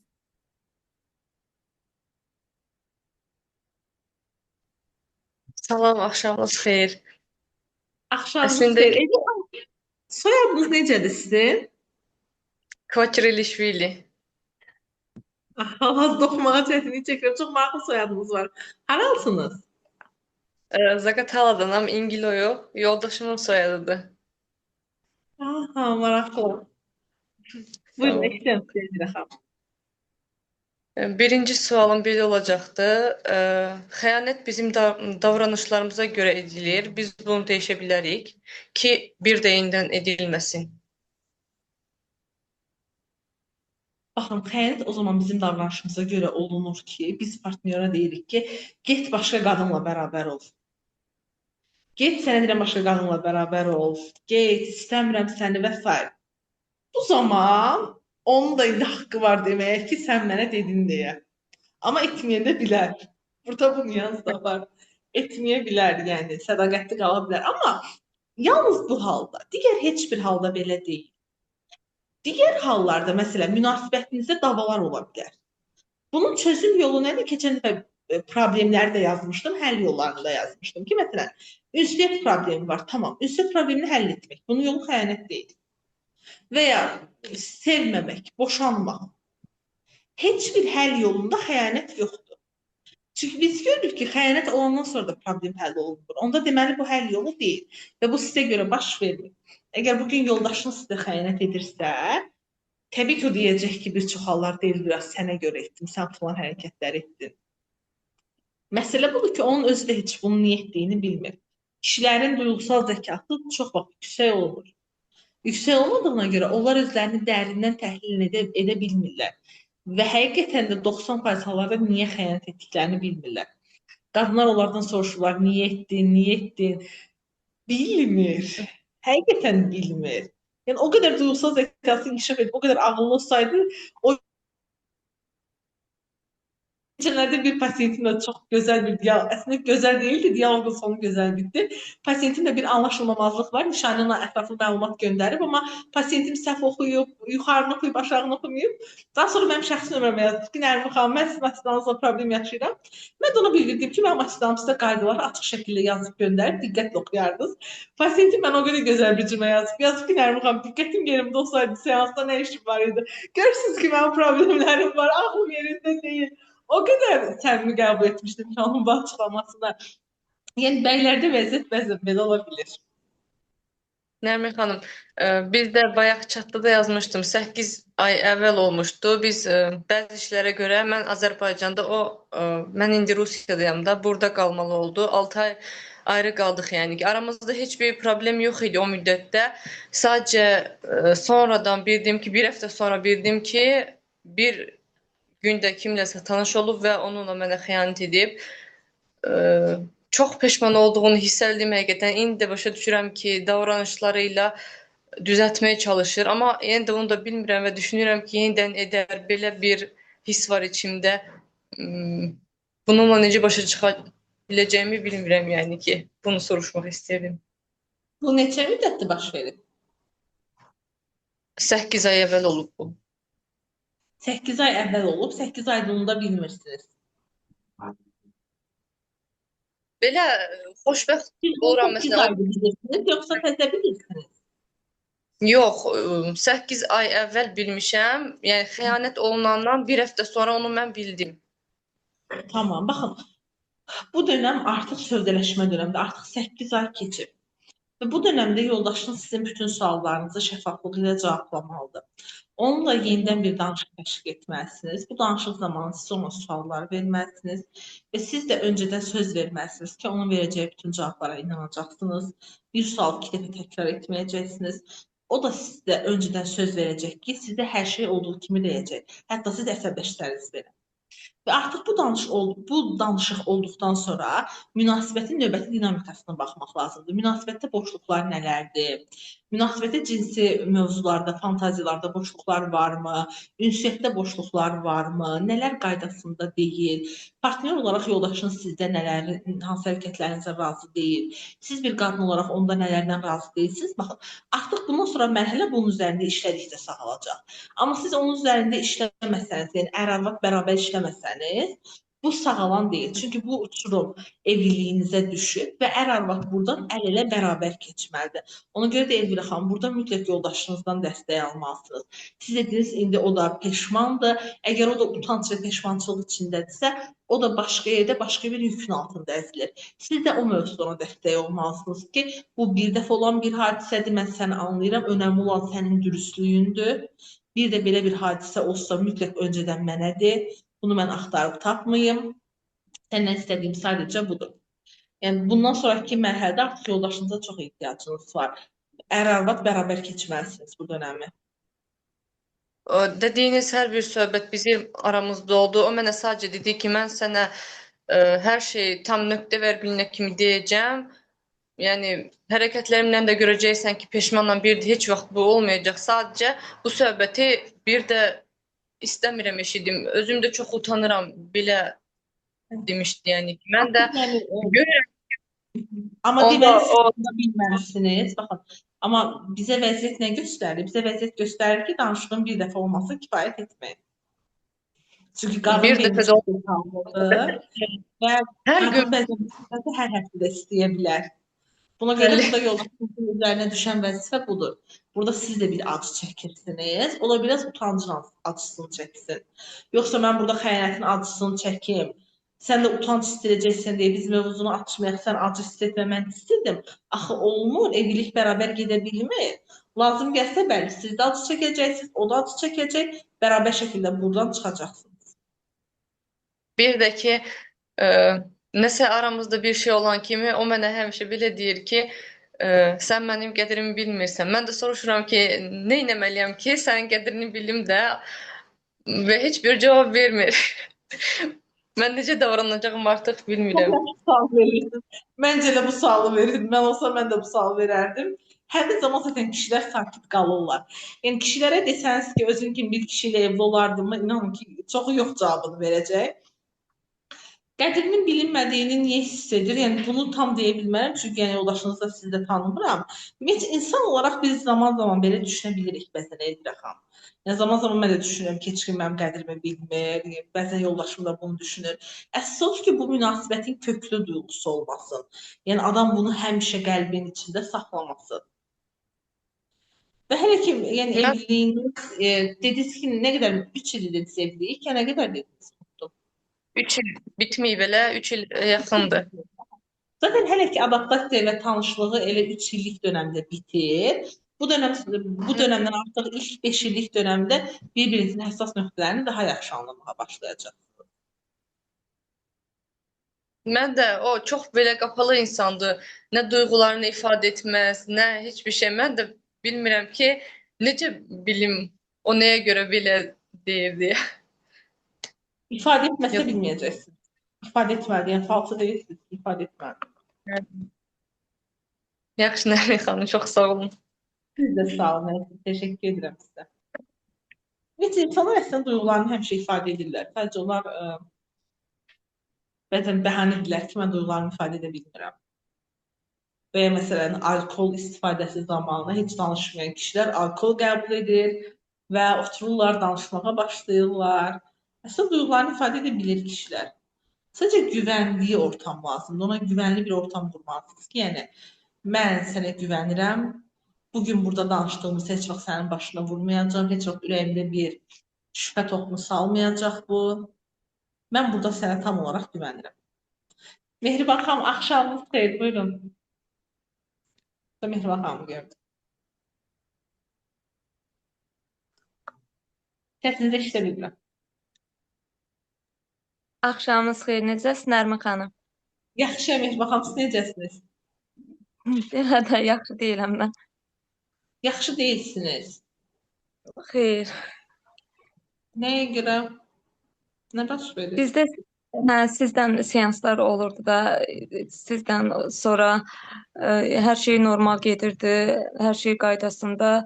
Sonra yenə evə gec gəlmələr, hər gün 3-ün yarısı 3-ə qalmış. Amma yenə də uşaqlardan maraqlanırdım. 3-ə qalmış gəlsə də mənlə də maraqlanırdı, danışırdı, eləyirdi, hər şey gəzməklər aparırdı, hər şey öz qaydasında. Sadəcə olaraq sonra yenə də telefonunda SMS gördüm. Üçüncü şəxsdən yenə də SMS gördüm. Nə bilim, bir gün gəldi koftasında Tananın ləkəsi gördüm. Ay nə bilim, nə gördüm. Onda mama kildə dizdəydi. Yəni onlar heç bildirməmişdim də onların yanında. Axırı sonra qaynanam güldəydik. Özdə ondan əvvəl elə beynimə şübhələr düşürdü. İstirdim ki, elə görüm necədir. Elə durduğum yerdə telefonun ortalığa qoyub getmişdi. SMS gəldi. Gələn kimi ekranda olur axı. Parol olsa da görünür. Orada SMS-i gördüm. Ondan sonra da getdiyi evə, orada heç nə demədim. Getdiyi evə əşyalarımı yığışdırdım, yazdım ki, mən getdim. Ondan sonra gəldim qardaşımgilə, çıx qapını ört. Ondan sonra gəldim qardaşımgilə, maşın ustadaydı. Sonra gəldi, qırğın, dava, qardaşımla dalaşdı, mənlə dalaşdı, ora-bura. Nəsə, qardaşımın da bir işi var, xaricə getməlidir, yəni polis söhbəti qəti ola bilməz. Qorxdum deyə çıxdım, getdim, amma səhəri günü yenə qayıtdım, gəldim burada, qardaşımgilə gəldim. Həm də qızımı buradan masaj aparıram. Heç nə, mənə gəlir, deyir ki, sən heç nə eləmə, sakit otur, sən gəl otur, nə vaxt hər şey yaxşı olacaq. Güvə heç nə də vəd eləm. Deyirəm, nə vaxt yaxşı olacaq. Başlayır gülmək, olacaq da nə bilim, 1 ilə, 5 ilə. Durur məndən elə danışır. Yəni burada necə qırğın dava elədi, ta hamı deyir ki, füsyo da bu indi necə getdi içinə, bizi qoydu evə, getdi yenə də dostları ilə içməyə, saat 2-nin yarısı gəldi, səhər gəldi, yenə getdi divanda yatdı. Məni burada dava ilə apardı, yenə də başladı məni cəzalandırmağa. Elə də hər dəfə də eləyir, elə bir ki, o elədiyi bütün hərəkətləri mən eləmişəm. İndi mən də gəldim bura yenidən. Necə? Neçə müddətdir buradasınız? Hardasa bir 10 gündür artıq. Burada gələndə bütün günü yazırdı, əl çəkmirdi. 3-5 mesajdan bir yalandan cavab yazırdım. Ondan sonra qıza indi ancaq heç məndən nə yazmır, nə ancaq qızlara, qızımın ayan yazır, əl çəkmir, zəng. Onda qızım ya cavab yazır, ya bir şey, heç nə. İndi nə məni itirmir, nə axtarmır. Mən də qalmışam burada. Yəni ki, belə də olsa getmək fikrimdə yox deyə. İndi belə qərarsız qalmışam ki, indi nə edim? Boşanım necə, boşanmayım, gedim necə yaşayım. Deyir ki, sən gəl, otur, sakit dur, heç vaxt mənə deyə bilmərsən evə tez gəl, mən nə vaxt istəyirəm onda gələcəm, necə istəyirəm elə eləyəcəm, özüm də istəyəndə hər şeyi qutaracam. Heç bir vaxtda demir. Yoldaşınızın bir acılığı var. Və o zamanı deyir Mehriban xanım. Çünki onun özü də bilir ki, bir günü doyacaq. Onun içində böyük bir boşluq var. Və o boşluğu o pulunu verərək qadınlarla və içki məclisi, məsələ orada dost deyil, içkidir. Asıllıqlardır. Yəni o içindəki boşluq və özü bilir ki, bir asılılıq, yəni kimi şeylərdən doyum, yəni axırda vaxt keçirsən. Və o sizə o vaxtı deyir ki, vaxtı var. Yəni bir vaxt olanda, yəni indi öz nəzdində Onda da kim qaladı? Bəli, məsələn, indi o öz nəzərə salmaq istəmir ki, terapiya alım və ya nevropatoloq gedim, bunu edim, onu edim. Əziyyətə salmır. Sadəcə özünü tam olaraq batırır. Yəni o Hə, şəkildə qurtulmağı düşünür. Və o, yəni eyləsin dediyim kimi, yəni bəlkə indi onun həyatını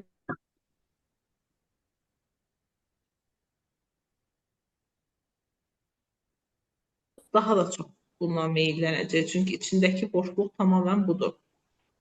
Hətta o boşluğu ailəsi ilə, uşağı ilə, mehribanla doldurmaq istəyib vaxtı ilə Mehriban xanım heç istəməyib deyə bilmərik. İstəyib. Amma alınmayıb. Dəfələrlə yoxlayıb və alınmayıb. Bu sizin günahınız deyil. Sadəcə alınmayıb. Olmayıb.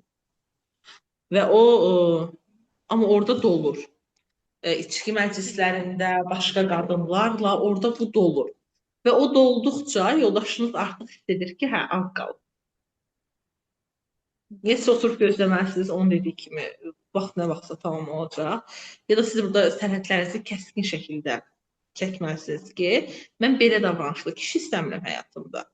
Və mən də seminarın deyirəm, əvvəlində bir demişdim ki, Hı. getmək heç bir şəkildə birini cəzalandırmaq deyil, birinə dərs vermək deyil. Getmək sadəcə getməkdir. Getmək onun dəqiqləşməsini gözləmək də deyil. Yəni bu hal-hazırda siz bunu istifadə etməlisiniz. İndi mən hal-hazırda gəlmişəm də, yəni indi belə onun üçün yenə də dəyişən heç bir şey yoxdur. İndi qızlarla danışır. Hə, elə danışanda da deyir də mən yəni danışmıram, amma eşidirəm. Hə, belə sağ olun, işə gedir, işdən gəlir evə, paltarını dəyişdir, pis yox. Gedir, yenə də içki məclisi, indi danışmıram deyə bilmirəm də evə neçə də gedir. Yenə də gedir, içir, sonra da gedir evdə yatır, səhər işi. Siz düşünürsünüz ki, qardaşınız rəqdən o dəyişəcək Mehriban xanım. Dəyişəcək Burada yox. getməyi belə düşünürsünüz ki, mən gedəcəm, o da ən azından evə tez gələr, peşman olar, xeyli o eyni davam edəcək. Buna görə getməyi bu şəkildə istifadə etməyin. Ki, mən getdim, o dəyişəcək, xeyr. Uzaqbaşı gəlib sizi manipulyasiya edəcək ki, gəl, və yaxud da ki, etməyəcək, bilir ki, birazdan məktəb başlayacaq, gedəcəksiniz. Yox da mən bu dəfə getmək fikrim yoxdur axı. Mən ilk dəfə 10 il ola bilər. Buna görə də Mehriban xanım, burada oturub onun dəyişməyini gözləməyin. Yəni onu elə qəbul edin ki, o elədir. İndi bəs necə qərar verim? Onda gedim boşanım da. Mən də belə istəmirəm axı. Nə vaxta kimi mən gedim? Hələ ki boşanmaq qərarını verməməlisiniz. Sadəcə getmisiniz və hələ ki bununla məşğul olun, yəni. Sadəcə hələ ki bununla məşğul olun. Boşanmaq qərarını hələ verməyin. Boşanmamaq qərarını da verməyin. İkisini də verməyin. Hələ ki onda oturum gözləyim, görüm nə olur. Bəli. Sadəcə getməklə məşğul olmalısınız. Dediyim kimi, duygusal olaraq ondan getməlisiniz. Siz ola bilər ki, çamadanınızı yığıb o evdən çıxmısınız. Mehriban xanım, amma fikriniz hələ də o kişidə qalıb. Hələ də o evdə qalıb. Siz indi elə olmuşam ki, o qədər qərib olmuşam ki, evim mənə necə əziz idi də, evdə də indi hər şey təmir işləri var idi, necə həvəsdən gözlədim. İndi onun o qədər belə olmuş, heç birinin bir dəyər qalmayıb da gözümdə. O qədər həvəsləndiyim şey elə bir hamısı uçub getdi. Təmir də qutarıb, hər şey də qutarıb, bəli olsun biz o evdə yoxuq amma indi. Qutardı hovuzu yoldaşınız. Bəli, qutarıb. Çox sağ olun. Uşağı aparmışdı, balaca qızı gəlib aparmışdı. Balaca qızı həm də it almışdı ona. Çox bağlı idi ita hovuza. Getdi, heç nə 2-3 gün qaldı, ağladı, anam istəyirəm, qayıtdı gəldi. Yəni duyğularını göstərə bilir, gördüyümüz kimi, yəni qızına göstərir, dostlarına və başqa qadınlara göstərə bilir. Yəni hələ ki onun dəyişməyini gözləməyin. Sadəcə duyğusal olaraq da çıxın o evdən. Fikriniz də o evdə qalmasın. Tam olaraq çıxın, gəlin qardaşınız gilə. Və burada nə boşanmaq qərarı alın, nə də boşanmamaq. Biraz zaman verin. Ən azından sentyabrın 1-nə qədər biraz düşürək baxın. Tamam. Amma bütün 26-cam özümüş etmalıyam görən necə olur. Müəlliməyim də biz tez çıxırıq işə. Avqustdan Biraz, yəni avqustun 20-si olsun. Yəni hələ ki biraz sakitliyinizi qorumalısınız Mehriban xanım. Hələ ki düşünək. İnşallah. 18-də qızımın ad gündür. İndi görək nə olacaq. İnansız hər şey qarışıb bir-birinə. 18-də balaca qızımın ad gündür. Gözləntilərinizi yaratmayın. Yəni qızınızın ad gündür. Təbrik etsə qızınız edəcək, sizi yox. Tamam mı? Oldu, çox sağ olun. Siz də sağ olun. Əziz xanımlar, bugünkü iştirakınıza görə hər birinizə çox təşəkkür edirəm. Yaxşı ki varsınız. Bu seminarımız 2 gündən sonra bitəcək və mən indidən darıxmağa başlayıram. Elə keçən gün Nişanə xanımla onu danışırdım. Nişanə xanım deyir ki, Nərmin xanım, Bu həftə seminar bitir və mən nişan edirəm ki, bəs nə edəcəyik axşamlar 20:30-da, 21:30-da? Əziz xanımlar, yaxşı ki, hər biriniz varsınız. Bugün çox sual götürə bilmədim. Növbəti gün mütləq qoşulun, orada da suallarınızı verin, tamam mı? Sağ olun, salamat qalın. Çox sağ olun Nərmin xanım. Xanımlar siz də çox sağ olun iştirakınız üçün. Gecəniz xeyrə qalsın.